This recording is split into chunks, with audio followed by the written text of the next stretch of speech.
사무엘하 22장 1절부터 25절까지의 말씀 우리 한 절씩 교독하시겠습니다. 여호와께서 다윗을 모든 원수의 손과 사울의 손에서 구원하신 그날에 다윗이 이 노래의 말씀으로 여호와께 아뢰어 여호와는 나의 반석이시오 나의 요새시오 나를 위하여 나를 건지시는 자시오 내가 피할 나의 반석의 하나님이시오 나의 방패시오 나의 구원의 뿌리시오 나의 높은 망대시오 그에게 피할 나의 피난처시오 나의 구원자시라 나를 폭력에서 구원하셨도다. 찬송 받으실 여호와께 아뢰니 내 원수들에게서 구원을 받으리로다. 사망의 물결이 나를 애우고 불의의 창수가 나를 두렵게 하였으며 소월의 줄이 나를 두르고 사망의 올무가 내게 이르렀노라. 내가 환난 중에서 여호와께 아뢰매 나의 하나님께 아뢰었더니 그가 그의 성전에서 내 소리를 들으시며 나의 부르짖음이 그의 귀에 들렸도다. 땅이 진동하고 떨며 하늘의 기초가 요동하고 흔들렸으니 그의 진노로 말미암음이라. 그의 코에서 연기가 오르고 입에서 불이 나와 사름이여 그 불에 숯이 피었도다. 그가 또 하늘을 들이우고 강림하시니 그의 발 아래는 어두컴컴하였도다. 그룹을 타고 나르시며 바람 날개 위에 나타나셨도다. 바람도 공중에 빽빽한 구름으로 둘린 장막을 삼으시 그 앞에 있는 광채로 말미암아 숯불이 피었도다. 여호와께서 하늘에서 오르소리를 내시며 지존하신 자가 음성을 내시며 화살을 날려 그들을 흩으시며 번개로 무찌르셨도다. 헛김으로 말미암아 물밑이 드러나고 대상의 기초가 나타났도다. 그가 위에서 손을 내미사 나를 붙드시며 많은 물에서 나를 건져내셨도다. 강한 원수와 미워하는 자에게서 건지셨으며 그들은 나보다 강했기 때문이로다. 그들이 나의 재앙의 날에 내게 이르렀으나 여호와께서 나의 의지가 되셨도다. 인도하시고 나를 기뻐하심으로 원하셨다. 여호와께서 내 공의를 따라 상 주시며 내 손의 깨끗함을 따라 갚으셨으니 여호와의 도를 지키고 악행함으로 내 하나님을 떠나지 아니하였으며 그의 모든 법도를 내 앞에 두고 그의 규례를 버리지 아니하였음이로다. 내가 또 그의 앞에 완전하여 스스로 지켜 죄악을 피한 함께 읽습니다.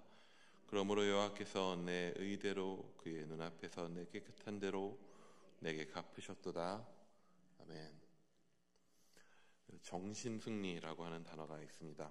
이게 굉장히 말만 들으면 긍정적인 단어처럼 보이지만 근래에 들어서 이 단어가 비꼬는 투의 단어로 쓰이는 경우를 많이 봅니다. 정신승리하고 있네 이런 식으로 쓰이는 거죠. 이게 무슨 의미인가요? 아무것도 해결하지 못하고 아무런 상황도 바뀌지 않았는데 그냥 자기 마음을 왜곡해서 괜찮은 것처럼 포장하고 있다고 비꼬는 말입니다.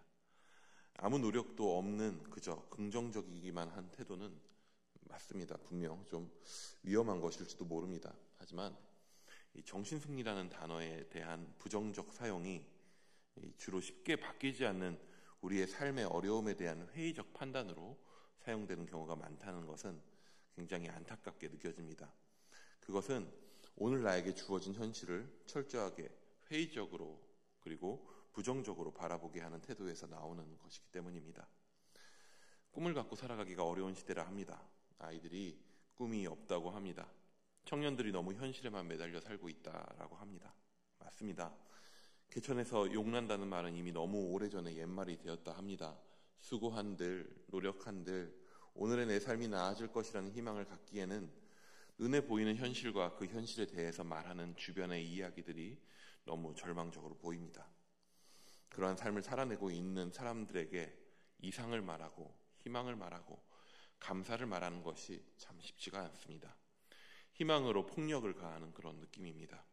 그들의 마음의 소리가 들려오는 듯합니다. 그거 정신승리일 뿐이라고. 근데 얼마 전부터 그럼에도 불구하고 희망을 말해야 되겠구나. 그럼에도 불구하고 감사를 말해야 하겠구나 하는 생각이 들었습니다. 사실 정신승리는 삶에 있어서 굉장히 중요한 태도입니다. 사람마다 동일한 일을 겪고도 다른 반응을 할 수 있습니다. 우리가 참 잘 알고 있는 예가 있지 않습니까? 컵에 물이 반만큼, 절반만큼 차 있을 때 그건 사실이죠. 컵에 물이 절반만큼 차 있다라고 하는 것. 하지만 이 사실을 받아들이는 삶의 방식은 사람마다 다르다는 거죠. 어떤 사람은 물이 반밖에 남지 않았다고 받아들이고 어떤 사람은 물이 반이나 남았다라고 받아들입니다.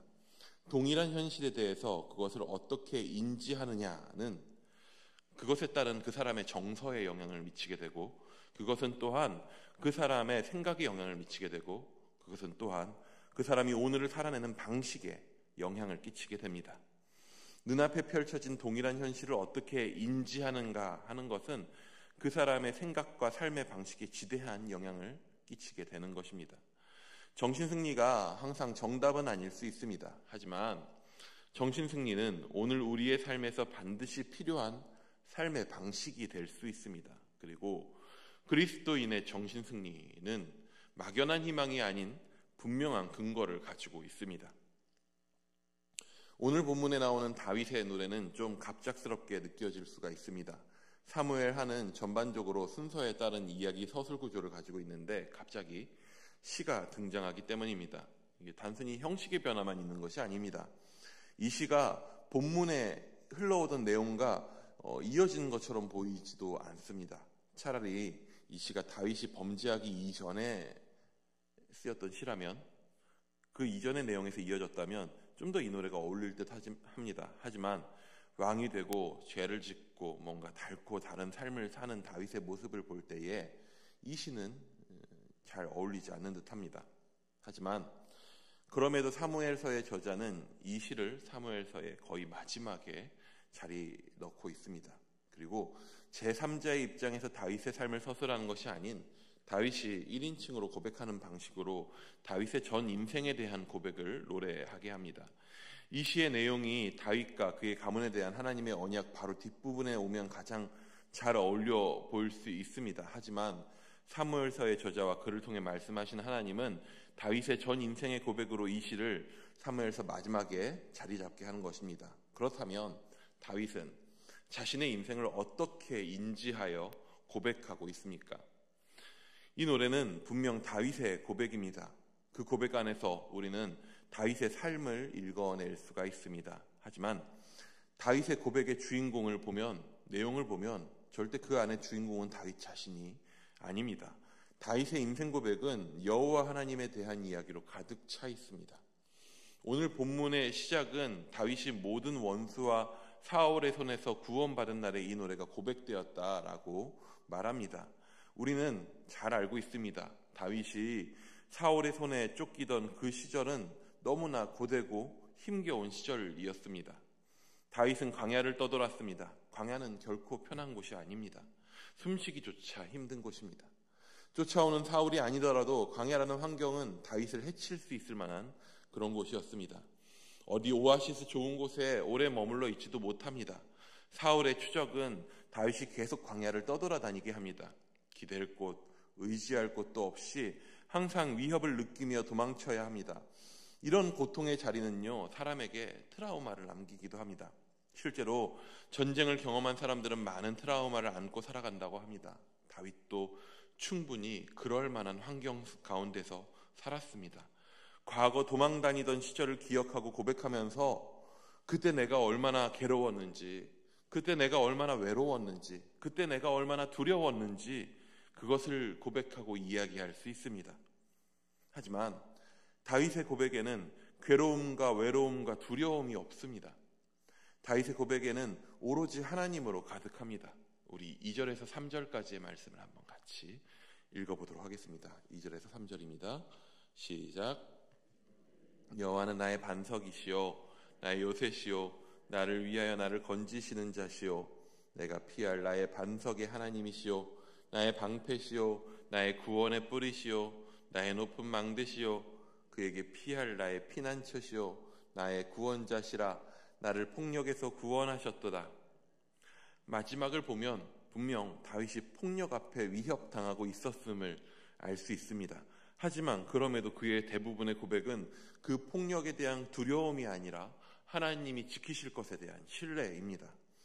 그가 광야에서 만난 반석과 요새, 그가 싸울 때 들고 있던 방패, 전쟁 중에 올라가 있던 망대, 그 모든 것 속에서 다윗은 무엇을 보냐 하면 하나님을 보았습니다. 반석이 필요하고 요새가 필요하고 방패가 필요한 상황은 결코 그렇게 좋은 상황이 아닐 수 있습니다. 내 목숨이 위협받는 상황입니다. 받아들이기 따라서는 그 순간 자체를 비관적으로 받아들일 수도 있습니다. 하지만 그 현실의 비극이 아닌 그 현실 속에서 자신을 도우시는 하나님을 다윗은 바라볼 수 있었습니다. 물론 그 현실의 치열함 속에서는 살아남는 데 급했을지도 모릅니다. 하지만 그것을 되돌아보는 과정에서 다윗은 하나님의 도우심이었다는 것을 봅니다. 그리고 상황 속에서 하나님을 인지하는 그 태도는요, 점차 다윗의 삶에서 자연스러운 것이 되어갑니다.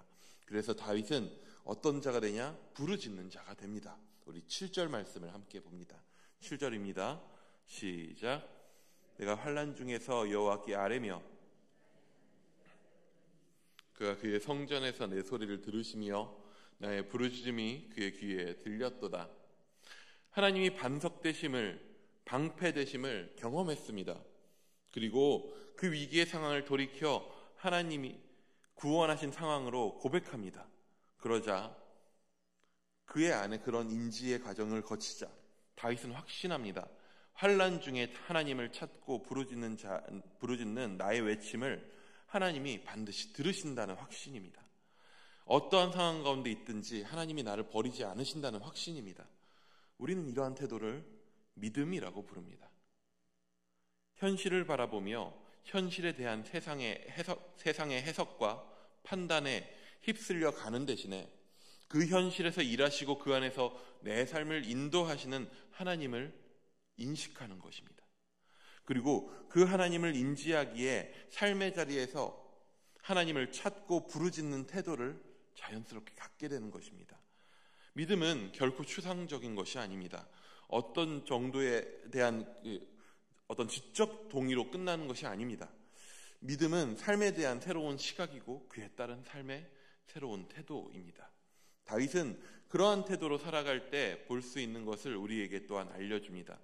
8절에서 17절까지에 등장하는 하나님의 임재에 대한 묘사들은요, 출애굽 이스라엘의 경험을 우리에게 보여줍니다. 특별히 우레소리와 화염, 빽빽한 구름에 대한 묘사들은 시내산에서 하나님께서 임재하시는 모습, 이스라엘이 경험했었던 이스라엘 가운데 임재하신 하나님의 모습을 묘사합니다. 다윗에게 있어서도 그것은 옛날 일이죠. 모세의 때니까 다윗보다 거진 400년 전에 있었던 일일 것입니다. 하지만 믿음의 태도로 오늘을 살아가는 다윗에게 있어서 모세의 때에 임재하신 하나님의 역사는 오늘 자신의 삶의 역사와는 동일하신 하나님인 것입니다. 오늘의 싸움 가운데서 적들을 무찌르고 승리를 취하는 모든 과정 중에서 다윗은 모세와 이스라엘 가운데 임재하신 하나님을 동일하게 바라봅니다. 그 하나님은 출애굽 때와 같이 구름 가운데, 우레소리 가운데 임하십니다. 콧김으로 물밑을 드러내신 홍해의 사건이 다윗의 삶 속에서 똑같이 경험되고 고백됩니다. 믿음의 태도는요, 우리를 점점 더 하나님의 시점으로 현실을 보게 합니다. 처음에 정신승리라는 단어에 대해서 이야기를 했습니다. 사실 저도 정신승리라고 하는 단어를 그리 좋아하지만은 않습니다. 그 단어 자체가 마치 정신만의 승리를 말하고 있는 듯하기 때문입니다. 믿음은 결코 현실을 왜곡하여 좋게 포장하는 것이 아닙니다. 믿음은 현실 속에서 일하시는 하나님이 계시기에 가능합니다. 그분이 근거가 됩니다. 근거 없는 왜곡이 아닌 참된 현실에 대한 직시인 것입니다. 그래서 세상에서 말하는 정신승리가 아닌 우리가 하나님 앞에 가져야 되는 참된 정신승리의 태도가 있습니다. 그것이 뭐냐 하면 바로 감사입니다. 감사는 오늘 나의 모든 현실 가운데 일하시는 하나님에 대한 합당한 태도입니다.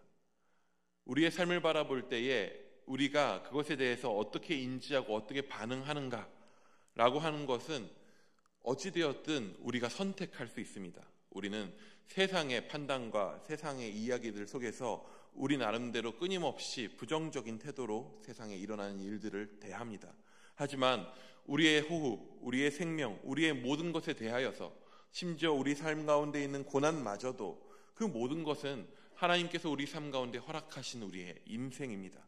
그러하기에 하나님 앞에 우리가 취할 수 있는 가장 적절한 태도는 감사인 것입니다. 하지만 세상 속에서 그 태도를 지니기가 쉽지 않기에 어찌 보면 우리는 감사를 선택해야 합니다.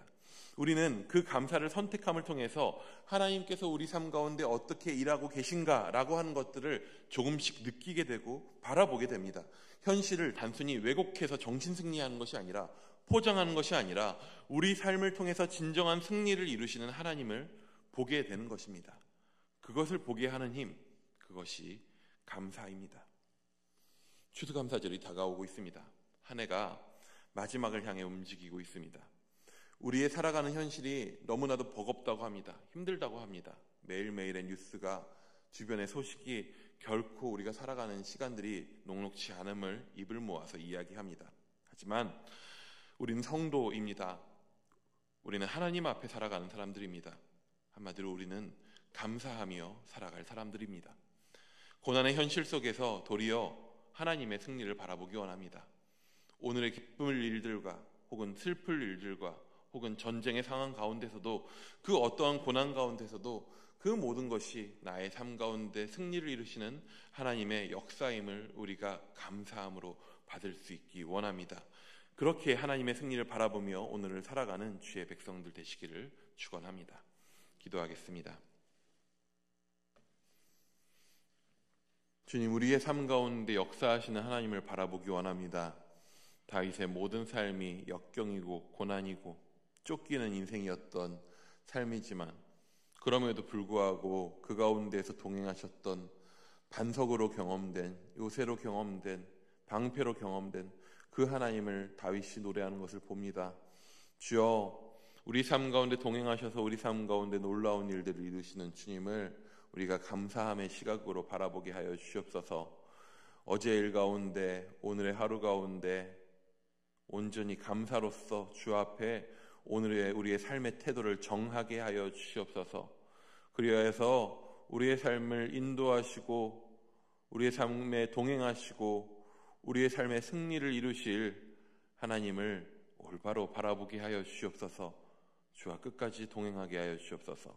살아계신 예수님의 이름으로 기도드립니다. 아멘.